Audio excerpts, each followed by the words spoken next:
Yeah, that should do it. And there's Bluechip. Excellent. Andrew, welcome. And first of all, let me congratulate you on the announcement today, the certification at the FDA and CE as well for your cryovials. That's awesome news.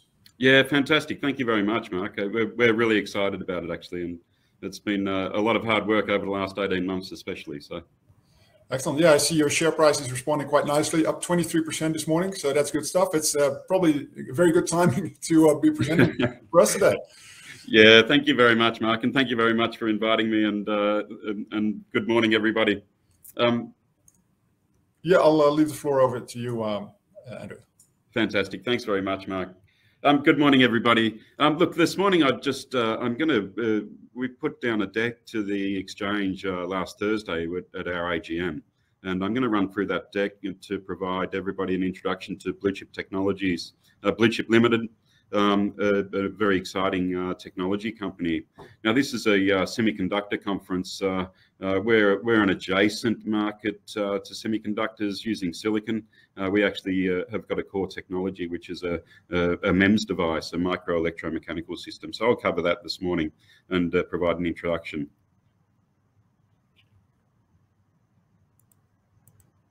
So just covering Bluechip Fundamentals, and I'll get to what our core technology is shortly, and I'll run a short video as well that provides the sort of environments and the like, that gives an overview for the environments and the like that we're targeting. But just the fundamentals of Bluechip, we're a world-first highly differentiated technology. We actually hold 30 granted patents across 7 patent families globally. We've got 3 more that are progressing through application phase. We target very highly sophisticated markets. That's IVF marketplace, the clinical trials, cell therapies, population biobanking, vaccines, that all require ultra-low temperature ID and temperature traceability. There's well over 300 million high-value biosamples that are stored and preserved and processed in -80 degree or -196 degrees C environments, and this is well over a 600 million annual target market for us, and there's very large adjacent markets. Into these markets, the current ID methods are very suboptimal in productivity and quality. We've actually done a lot of work in developing our core technology. We've got capacity to manufacture 5 to 10 million chips a year, and we've got 3 million chips in stock as it stands. And I'll talk about the next 3 items here shortly, but we've just secured a major partnership with Fujifilm Industries, Irvine Scientific in the IVF marketplace. And we've also just launched, just today, Mark mentioned that we've just announced that we've gained FDA registration and CE IVD labeling approval for the European and North American marketplace for our own direct-to-market products, which is extremely exciting for us. We've got a lot of cash in the bank. We're well covered with 5 million at the end of September, or just under, and with about $1 million due from an R&D tax refund. So we've got about 6 million essentially in hand, and we're burning, we're consuming about 1 million cash a quarter, which sees us well placed to really gain traction with the recently launched products. Key achievements over the last 18 months, I think everybody's well aware that it's been pretty tough. It's been very tough in the environment. At Bluechip, we got really focused on controlling what we can control. We continue to work with some of our OEM partnerships that and continued that through. We very happily secured a license and development agreement in the assisted reproductive technologies and the IVF marketplace. And we just launched our Bluechip enabled solutions, and I'll cover that in a little bit more detail. We've got ISO 9001 accreditation over the last 2 years. Our software is CFR 21 Part 11 compliant, CE, IVD and FDA registration. We've got scaled supply chains. We've just received an international through the year an international award for one of our product lines, and we've just launched a new marketing campaign with a full product catalogue. So we're actually now able to talk directly to end customers and end markets. So that's extremely exciting. And over the last 18 months, we've been focused on resolving an OEM partnership, which we resolved. We were in some litigation with a partner, which is now resolved, and we're moving forward in a very healthy state. As mentioned, we've just launched our overall products. So we've got sample storage, we've got cryogenic consumables that we sell into the marketplace, we've got readers, we've got hardware and software that actually we're putting into the marketplace. And we've already actually received some orders from customers both here locally in Australia. We've shipped to some customers in Europe, and we're pushing ahead with a lot of activity in North America. So what is Bluechip all about? What I'll do is I'll just pull up a video and run about a 5-minute video just to give an overview of what we do, what our core technology is, and the sort of environments that we're actually operating in.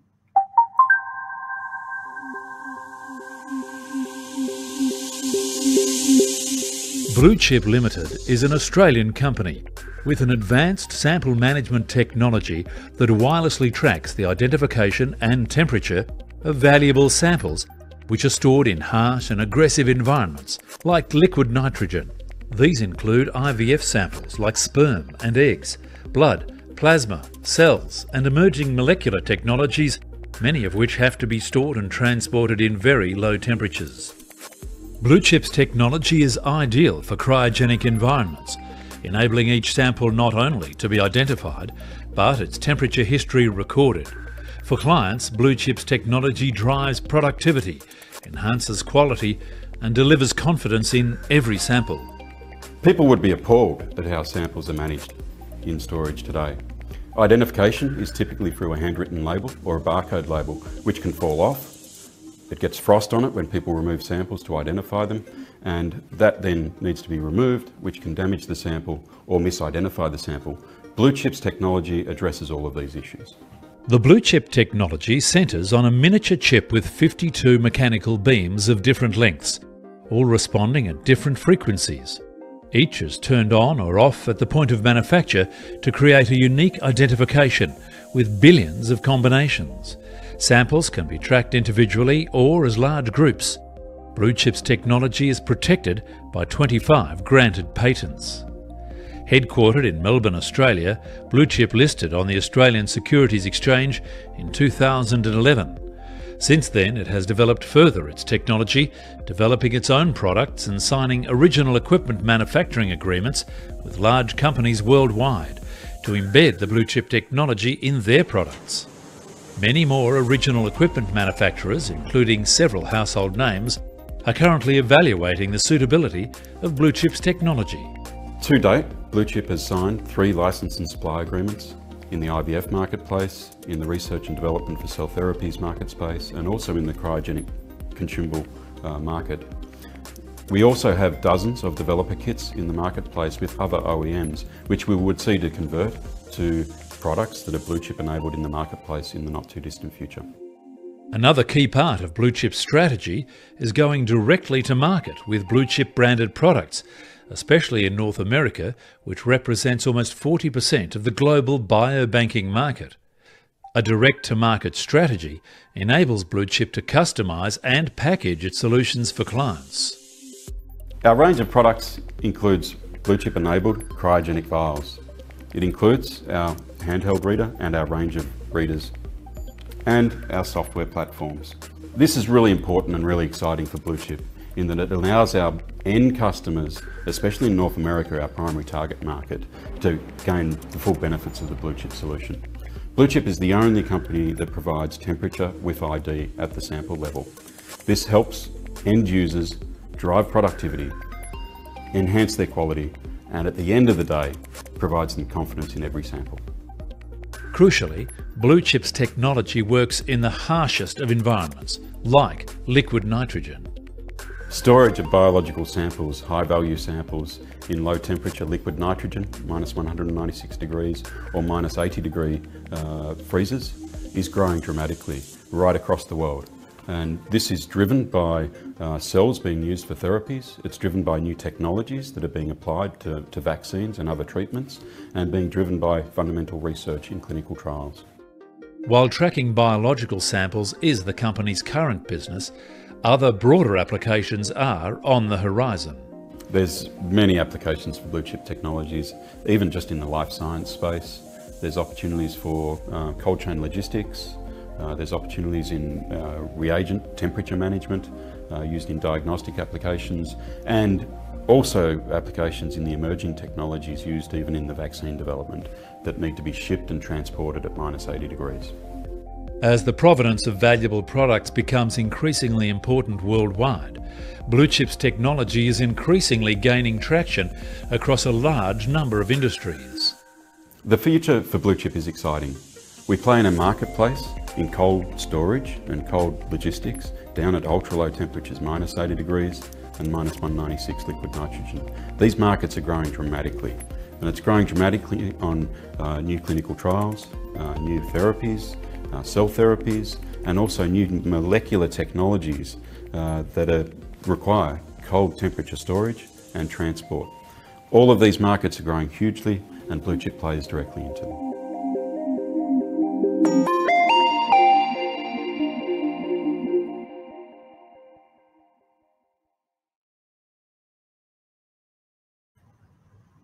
Okay, I actually like playing the video.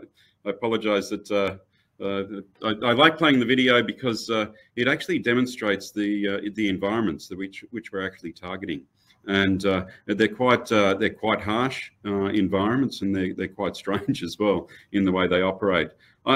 The full deck is available, but I'm going to just touch on a number of key slides within the deck.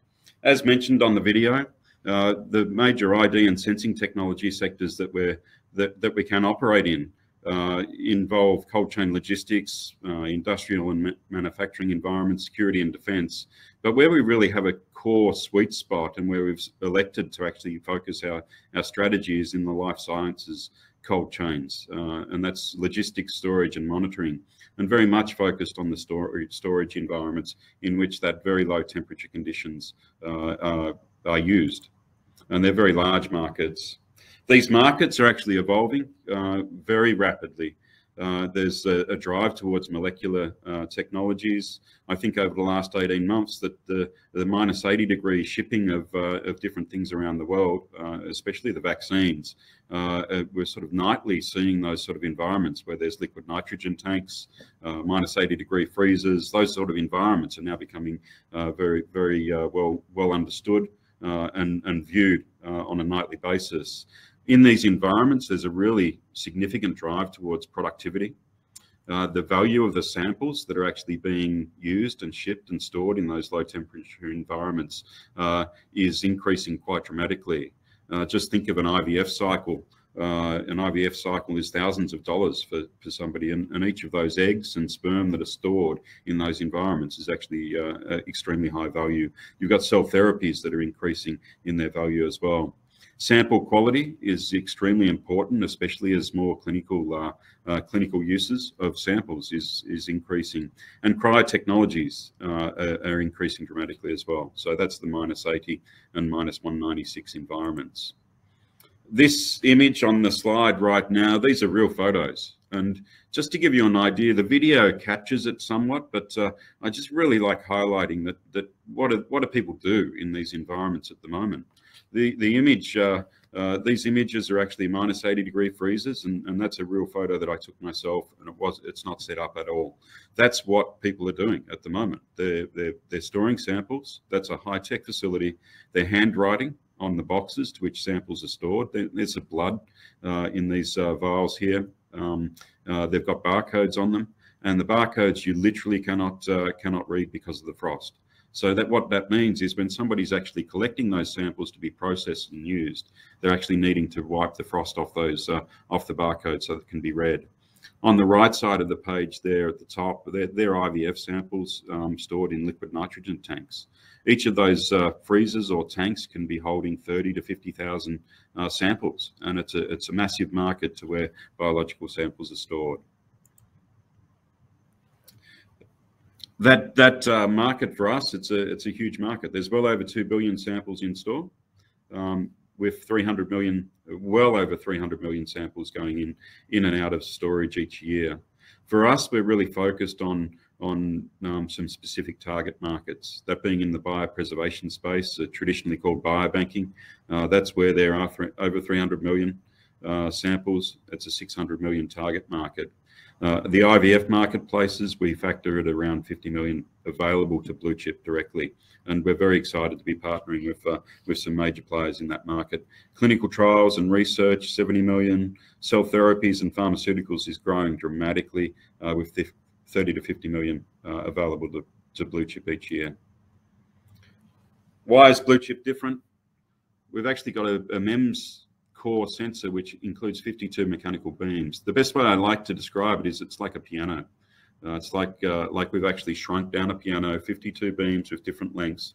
Each of those beams responding to an RF signal at a different frequency. We turn those beams on or off at the point of manufacture, and that provides our ID. I always like to say that if you put a piano in liquid nitrogen, it'd be very out of tune. So as the frequency shifts, we're actually able to identify the temperature, and that's how our core technology works. It's a mechanical device, which means it actually survives those very harsh conditions. Our closest related technology would be an RFID. That's like your passcode for a door, or what's included in your credit card, or what's now on products that you buy at your local sports store like Decathlon. What happens with where Bluechip differentiates is that we don't need to be visually seen. We're actually a remote wireless connection. We're cryo-safe. We operate. We actually do test every single chip that we manufacture in minus 196 degrees. We're guaranteed unique ID. We've got a proprietary technology which we control the ID, and it can't be counterfeited. We've got an onboard sensor that we sense temperature, and we're also sterilization proof. And this is a really important aspect when you're dealing in biological tubes and samples that need to be bulk irradiated to sterilize them, so that when people's genetic materials and the like go into those vials, they don't they're kept sterile. What is our technology? What are we doing? What are our actual products that we're putting in the marketplace? Bluechip is the only organization in the advanced sample management marketplace that provides sample ID with temperature. That's a granted patent in North America, and it's really important and powerful for us. We sell embedded and Bluechip enabled storage solutions. So we sell cryogenic vials that those blood, the plasmas, the tissue, etc. goes into. Each one of those cryogenic storage containers includes a Bluechip chip and includes our core technology. We sell a range of Bluechip readers. On the image here is a handheld reader, which allows people to mobilely walk around a facility and to check the ID of their samples. We also sell box readers that can read up to 100 samples at once. And then we've got a backbone of software. Now we're able to package all of this together into solutions for our end customers.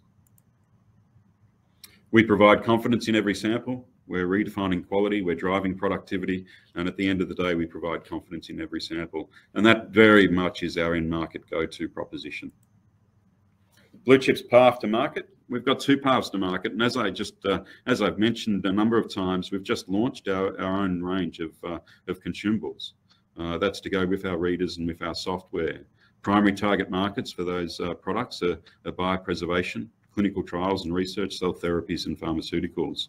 We're direct to market in North America, in Australia and New Zealand, and we're working through global distribution networks, which we're going to grow out over the coming years and over the coming months to year.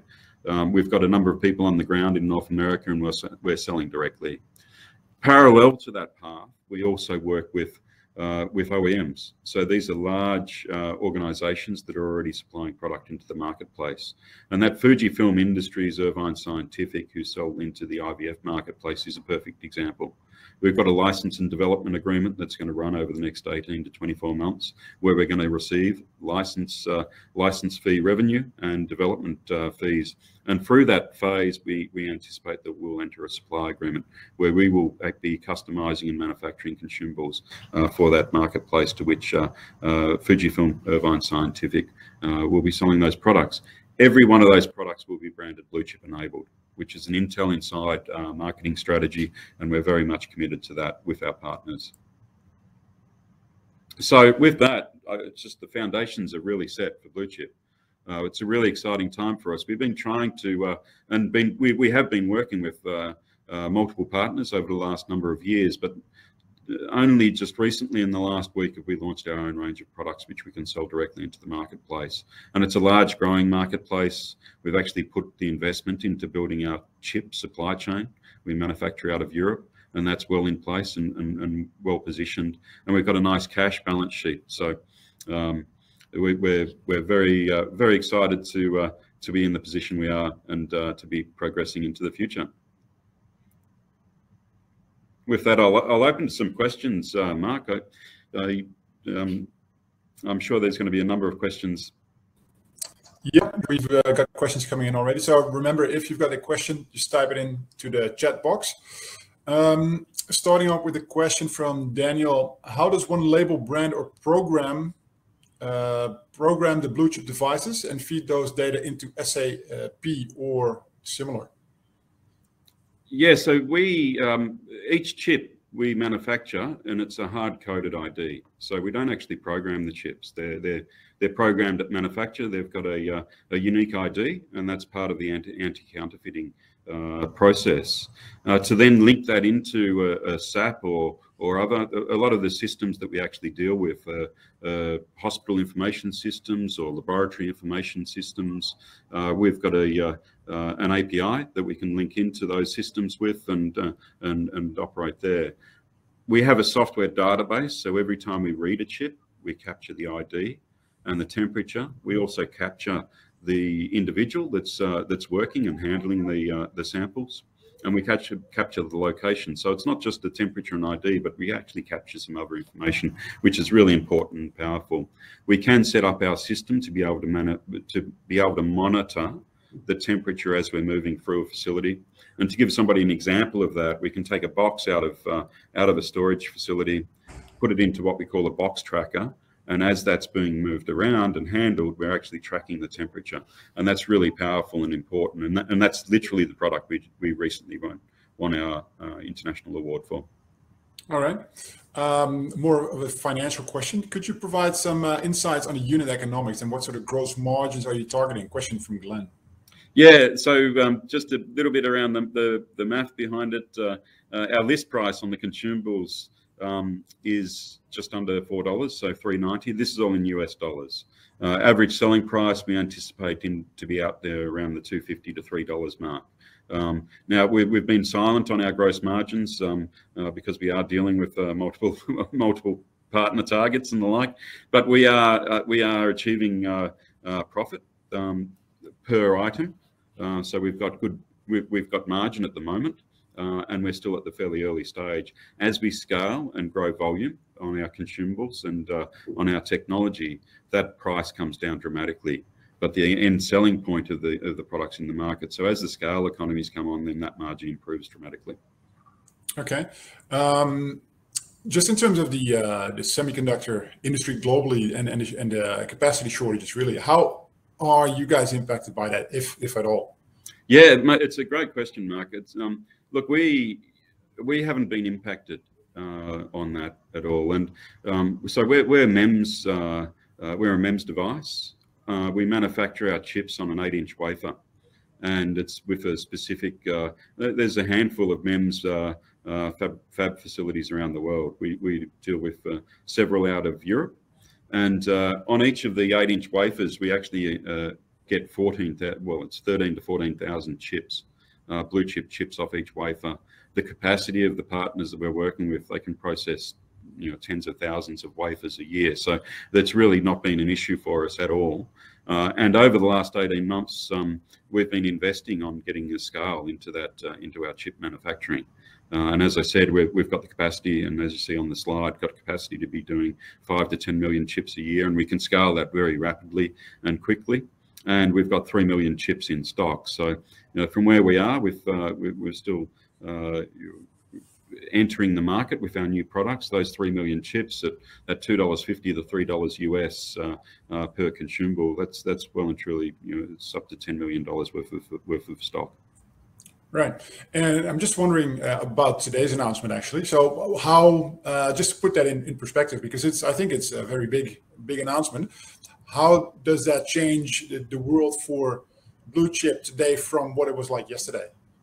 Look, it is huge, Mark. We in the past we've been working with selling our core technology to partners, and we've been at the whim of some of those partners. And when you're dealing with very large multinational organizations, these are pharmaceutical companies, these are the incumbents that are supplying consumables into the markets. You know, you sit on a strategic priority list. Now we're working with a lot of them, and we're very happy to get Fujifilm over, you know, to be partnering with us. So that's sort of meant that we've been at the whim of those large organizations, and so the announcement today is that we've now shifted our organization that we can sell direct to end customers, so we can knock on the door of end customers and go in there and actually deliver product, and that's fantastic. It means that our own destiny is a lot more in our own hands. And it means we can create our own brand. Now, that's not to say that we won't work with partners. We see that the Bluechip technology will be the gold standard. That's our goal. It will be the gold standard in ID and tracking in very low temperature environments. So we will still work with them, but we're out there talking to those end customers, and we can package our solutions. The other thing that's really important about it is that we've had our readers and software in the market before. But now with the consumables, we can package that together as a solution. So we can do some combined packaging, like selling our chips and offsetting the cost of the readers or the software as well. So that provides us a lot of flexibility and control. All right. Just another question coming in from Daniel. Can the chips be embedded into other products? Are there any constraints to read out the ID and the temperature and other data? Yeah, we certainly can be embedded in other products. So we've got some solutions that go in towards blood bags. So we've got actually an adhesive label that's just about to hit the marketplace, so we can stick our chips onto different devices. We can injection mold the chips into plastics, and we're also looking at some of the glass replacement type technologies, so the pharmaceutical vial type consumables as well. So yeah, we 100% can. Any constraints to read out the ID and temp data? Look, you need to be relatively close to the chip, so it's about 5 millimeters read range, but there's really no constraint down in the low temperature conditions. We can set up readers that actually read the ID and the temperature in liquid nitrogen, and that's hugely powerful. All right. Well, last question, because yeah, before we go on to the next speaker, if you look at what happened to Sensera recently, another sort of MEMS-related company listed on the ASX, you can see that MEMS is really challenging if you don't have proper scaling, and if you're not in tune with your end customer really to the level that you need to be to sort of fine-tune, you know, the production for them. What are your specific challenges? What are your biggest challenges right now in rolling out or scaling up production? Yeah, look, we're actually really well set, and your points are spot on, Mark. We've been for the last maybe 3 years. We've been developing our technology for a long time, and we've been working with our supply chain partners to actually scale that technology. So we've got a really good quality and low cost. We've actually put that investment in, and it's been a significant investment. I always get asked the question around IP. We've got 30 granted patents, but really our IP is in, you know, there's a lot more behind our IP than just the patents. It's around that investment in the technology. And in the scale. So with that scale of 5 to 10 million a year, which we can increase very readily to much higher numbers than that, is, you know, we're well and truly at that point. But it has taken a long time to get to where we are. All right. Well, congratulations again, Andrew, on today's announcement. It's yeah, a game changer, I'd say, for the company. And like you said, it's good to have your destiny in your own hands. So That's it. Thank you very much for your presentation, and we hope to catch you next year as well. Fantastic. Thank you very much, Mark, and thank you very, very much, everybody.